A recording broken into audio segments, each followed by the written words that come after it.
오늘 하나님 말씀 함께 보겠습니다. 오늘 함께 나누실 하나님 말씀은 디모데전서 6장 11절부터 19절까지의 말씀을 함께 보겠습니다.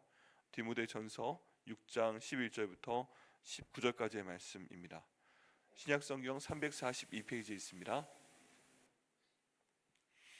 신약성경 342페이지 디모데전서 6장 11절부터 19절까지의 말씀 함께 보겠습니다.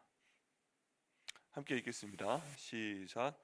오직 너 하나님의 사람아, 이것들을 피하고 의와 견공과 믿음과 사랑과 인내와 온유를 따르며 믿음의 선한 싸움을 싸우라. 영생을 취하라.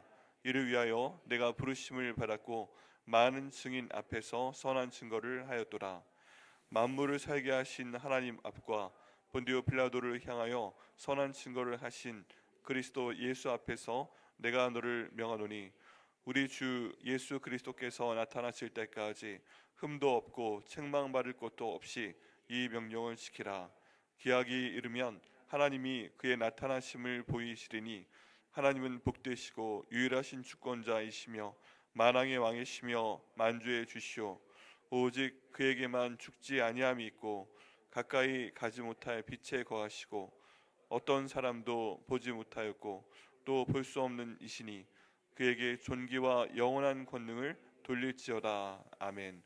내가 이 세대에서 부한 자들을 명하여 마음을 높이지 말고 정함이 없는 예물에 소망을 두지 말고 오직 우리에게 모든 것을 후히 주사 누리게 하시는 하나님께 두며 선을 행하고 선한 사업을 많이 하고 나누어 주기를 좋아하며 너그러운 자가 되게 하라. 이것이 장래에 자기를 위하여 좋은 터를 쌓아 참된 생명을 취하는 것이니라. 아멘. 잠시 말씀 우리에 기도하겠습니다.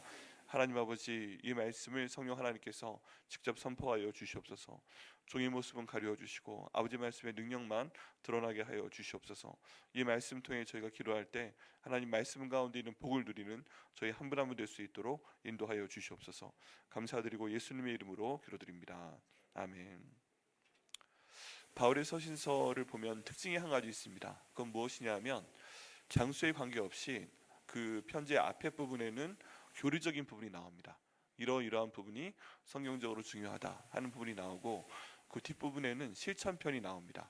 앞에 어떤 식으로 살아야 될 것인가 하는 이론적인 내용이 나와 있고, 뒤에는 실천에 대한 부분이 나와 있습니다.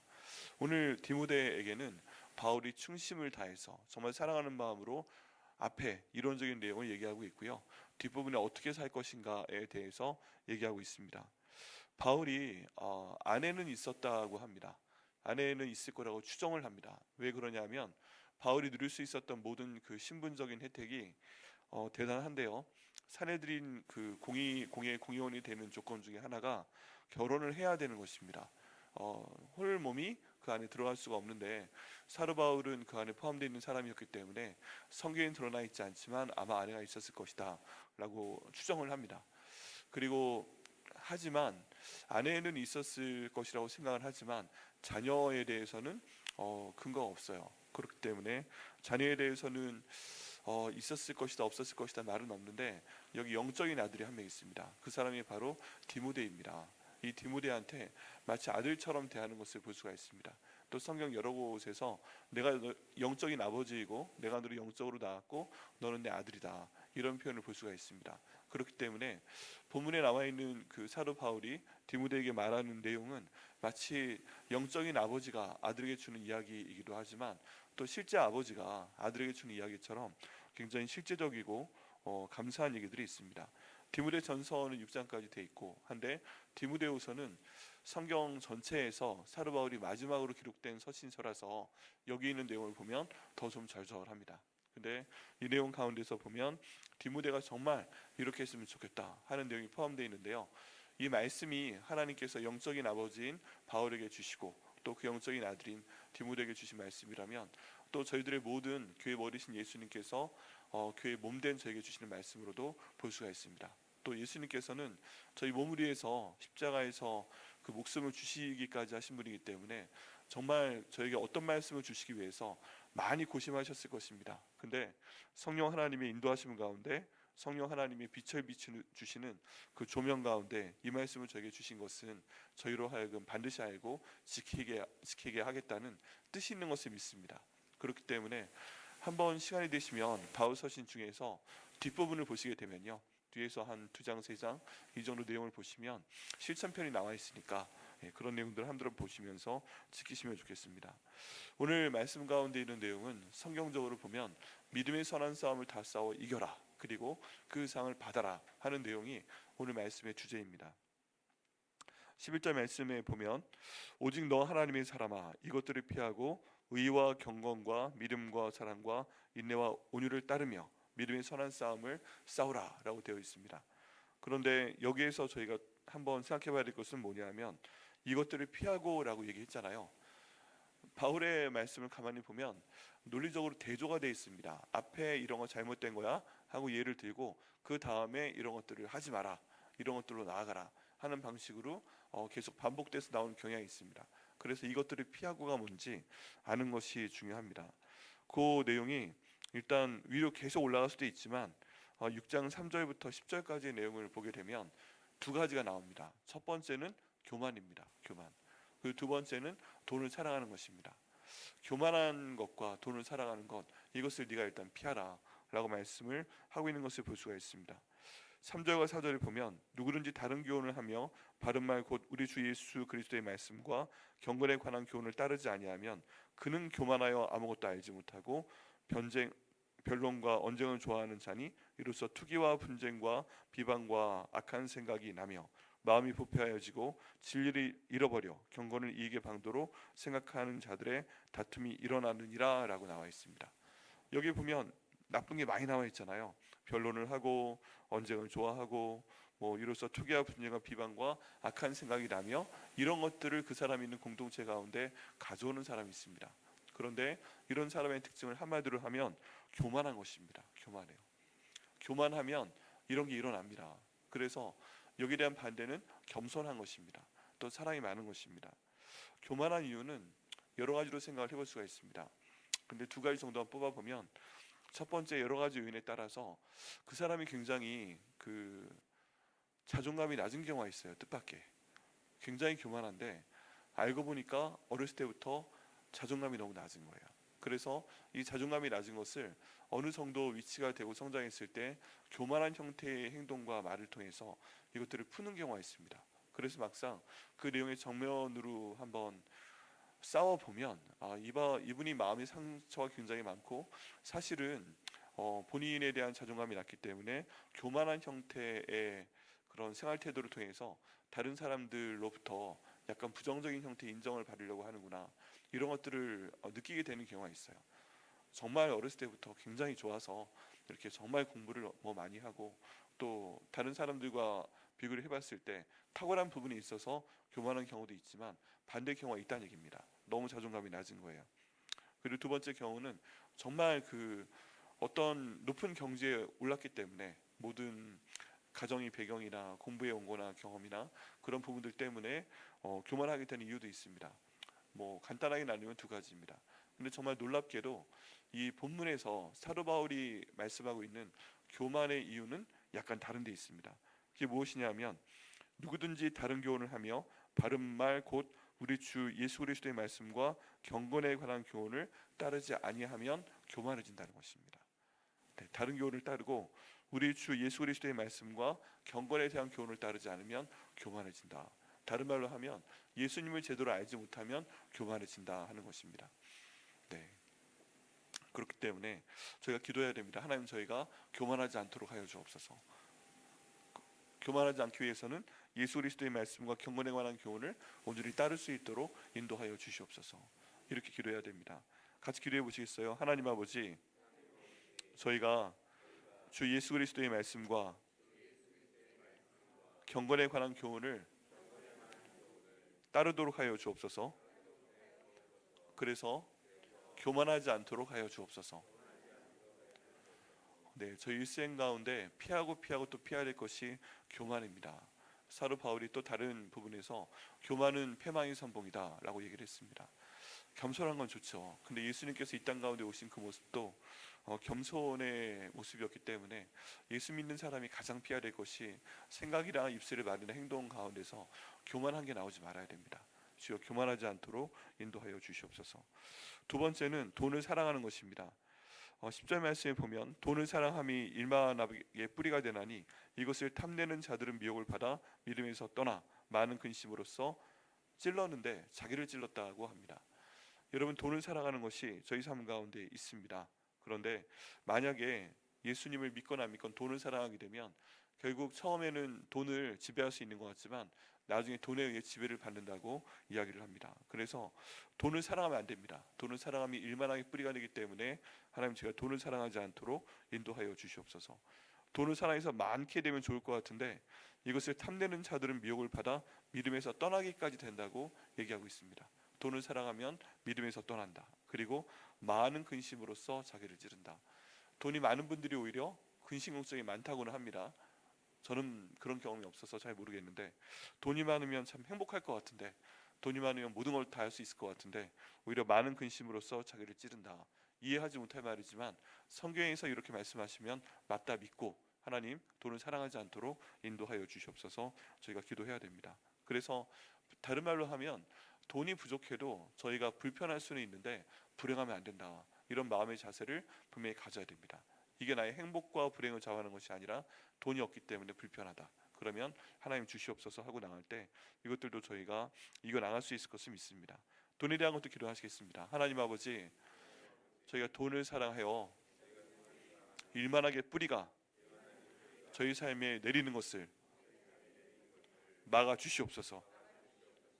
아멘. 네. 자, 그래서 이 두 가지로 넣어서 생각을 해보면 됩니다. 오직 너 하나님의 사람아, 이것들을 피하고, 두 가지로 말씀드렸습니다. 교만하게 되는 것을 피하게 하여 주옵소서. 돈을 사랑하는 것을 피하게 하여 주시옵소서. 그 다음에 의와 경건과 믿음과 사랑과 인내와 온유를 따르며 라고 말씀하고 있습니다. 이게 딱딱딱딱 말씀하는데 정말 이게 저희 삶 가운데 하나님 주시옵소서. 그리고 이런 사람이 될 수 있도록 인도하여 주옵소서. 기도할 수밖에 없습니다. 왜냐하면 저희들은 아까 찬양했던 것처럼 예수님을 따라가는 삶을 사는 사람들이거든요. 저희 앞에 모델이 없으면 어떻게 저희가 항상 모든 삶 가운데 의로울 수 있겠습니까? 예수님을 따라가지 못한다면 어떻게 경건할 수 있겠어요? 믿음을 어떻게 가질 수 있겠어요? 사랑과 인내와 온유를 어떻게 가질 수 있겠어요? 그래서 이 말씀에서도 보면 이런 것들을 피하고 이런 것들을 따르며라고 얘기하고 있습니다. 그러면 방금 이 저희가 불렀던 찬양처럼 예수님을 따라가는 방법밖에 없는 거예요. 이거는 내 힘으로 안 됩니다. 내 힘으로 할 수가 없습니다.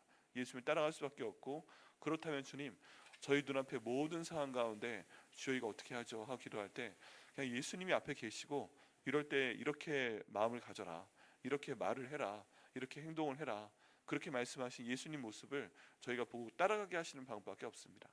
다른 사람 눈에는 안 보여도 성령 하나님 저희 눈에는 좀 보여주시옵소서. 그래서 곤란한 순간에요 기도해야 됩니다. 주님 보여주시고 따라가도록 하여 주시옵소서. 한순간이라도 예수님을 따라가면서 그런 삶을 살 수 있도록 인도하여 주시옵소서.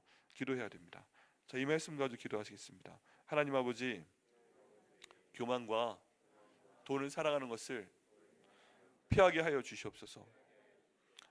예수님을 따라 예수님의 의와 경건과 믿음과 사랑과 인내와 온유를 따르게 하여 주시옵소서. 아멘. 이런 방법을 통해서 저희가 믿음의 선한 싸움을 싸우는 겁니다. 여러분, 다른 말로 말씀드리면 살면서 예수님 따라가면서 사는 게 싸움입니다. 사실은 이 싸워야 되는 거예요.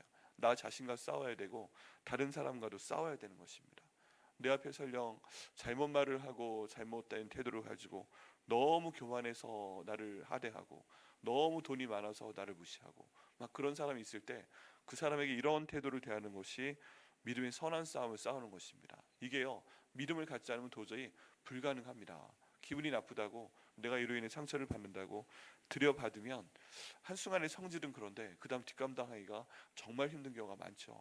그래서 저희가 믿음의 선한 싸움을 싸워야 되는데 목숨 걸고 싸워야 됩니다. 그런데 만약에 이 믿음의 선한 싸움을 싸울 경우에는 상이 나와 있습니다. 본문에 반복되고 있는데요, 영생을 주님께서 주신다는 것입니다. 영생을 취한다는 것인데, 이런 방법으로 저희가 영생을 취하는 것도 말도 안 되게 힘듭니다. 그런데 저희가 믿어야 됩니다. 이 영생을 주신 분이 계시다. 내가 어떤 상황에서도 내가 믿음의 선한 싸움을 싸우는 것을 보시는 분이 계시는데, 주님 그 영생을 저에게 주시옵소서. 이런 태도로 가야 됩니다. 이를 위해서 내가 부르심을 받았고 많은 증인들 앞에서 선한 증거를 하였도다 라고 말씀하고 있는데요. 그래서 저희가 싸워야 됩니다. 하나님 오늘도 싸우게 하여 주시옵소서. 저희 모든 마음에 있는 것들 치게 하여 주옵소서. 저희 마음에도 교만이 있다면 교만을 치게 하여 주시옵소서. 언젠가 한번 설교 시간에 말씀을 드렸던 그 묵게라는 얘기가 있습니다. 싸우는 닭에 대한 얘기인데요. 이 닭이 굉장히 처음에 그 초기에는 막 제가 잘 쓴다고 모든 형태의 그 표현을 다 합니다. 뭐 소리도 지르고 날개도 막 퍼덕퍼덕하고 그다음 찢기도 하고 그러는데, 이게 점점 단계가 정말 잘 싸우는 단계 올라가면 올라갈수록 그냥 잠잠해집니다. 그리고 가장 높은 단계의 목회까지 가게 되면 다 가만히 있는 거예요. 근데 진짜 잘 싸우는 거예요. 살기도 보이지 않고 소리도 내지 않고 회도 치지 않고 그냥 가만히 있을 뿐인데, 전혀 그 안에 있는 싸우고자 하는 투지도 보이지 않는데 막상 싸우면 진짜 잘 싸우는 거죠. 예수님의 사람은 어느 정도 그렇게 돼야 된다고 믿습니다. 평소에 그런 것들을 회를 치고 다니고 소리치고 다니고 그런 것보다 성령 하나님께 싸우게 하실 땐 싸우지만 평소에는 겸손과 주님을 의지하며 예수 따라가며 살아야 되는 것이 저의 모습인 줄 믿습니다. 믿음의 선한 싸움을 취하고 영생을 하는 것이 쉽지가 않은데, 이 방법이 다른 모든 상황 가운데선 상대방을 압도하는 거지만 예수 믿는 사람 입장에서는 믿음의 선한 싸움을 싸우고 나와 함께 계신 예수께서, 성령 하나님께서 그 모든 상황을 다스려 주시도록 기도하고 승리하는 것이 바로 저희가 살아가야 될 방법인 줄 믿습니다. 그리고 나서 명령을 합니다. 우리 하나님과 예수님의 이름으로 명령을 합니다. 근데 핵심이 14절에 있습니다. 같이 읽어보시겠습니다. 시작. 우리 주 예수 그리스도께서 나타나실 때까지 흠도 없고 책망받을 것도 없이 이 명령을 지키라 라고 말씀하고 있습니다. 이 말씀을 저희가 지켜야 됩니다. 언제까지요? 우리 주 예수께서 저희 가운데 나타나실 때까지입니다. 흠도 없고 책망받을 것도 없이 이 명령을 지키라. 이게 저희 삶의 목표입니다. 대충 사는 것이 아니라 지금 저희 삶에 흠이 없게 하여 주시옵소서. 예수님께서 보시기에 책망받을 것이 없도록 인도하여 주시옵소서. 이거 참 힘든 일인데요, 저희 힘으로 안 됩니다. 주님께서 인도하시면 그러나 될 줄을 믿습니다. 왜 그러냐 하면요, 우리 주 예수 그리스도께서 라고 말할 때 이분이 우리의 주님이시기 때문에 그래요. 주님께서 시키시니까 주님 그리스도입니다. 그때 주님께서 저에게 영생을 허락하여 주옵소서. 이렇게 저희가 믿음에 나아가야 됩니다. 이 말씀 기도하시겠습니다. 14절 말씀. 하나님 아버지, 우리 주 예수 그리스도께서 나타나실 때까지 흠도 없고 책망받을 것도 없이 이 명령을 지키게 하여 주시옵소서. 자, 그럴 때 15절과 16절에 하나님의 속성이 나와 있는데, 이 속성과 같은 복을 저에게 주시겠다고 말씀을 하십니다. 우리가 의지하는 하나님은 영원하신 하나님이시고 능력 있는 하나님이신데, 그분이 우리 가운데 오셔서 상을 주실 때는 그 모든 것들을 저희가 경험할 수 있도록 해주신다는 것입니다. 이것이 가짜라면 저희는 불쌍한 사람들이에요. 그런데 이것이 진짜이기 때문에, 예수님께서 부활하신 것이 사실이기 때문에 이것을 믿는 저희들에게는 나중에 이와 동일한 그런 복을 주실 것을 믿습니다. 네, 그리고 다시 한번 반복을 합니다. 17절과 18절, 19절까지의 말씀을 보면 앞에 있는 내용이 한번 반복이 됩니다. 그래서 교만하지 마라, 이게 다른 표현들은 한번 더 나오고요. 그 다음 돈을 사랑하지 마라, 이게 한번 더 나오고요. 그 다음 교만의 반대 내용이 나옵니다. 너희는 마음을 높이지 마라, 정함이 없는 재물에 소망을 두지 마라, 그리고 우리의 소망을 모든 것들을 후히 주시는 하나님께 두라. 그것을 본받아서 선을 행하고 선한 사업을 하고 나누어 주기를 좋아하고 너그러운 사람이 되라. 네, 교만하지 말라, 이게 너그러운 사람이 되라. 너희가 돈을 사랑하지 말라, 나누어 주는 사람이 되라. 이렇게 해서 이 구절이 앞뒤가 맞으면서 끝나는 걸 볼 수가 있습니다.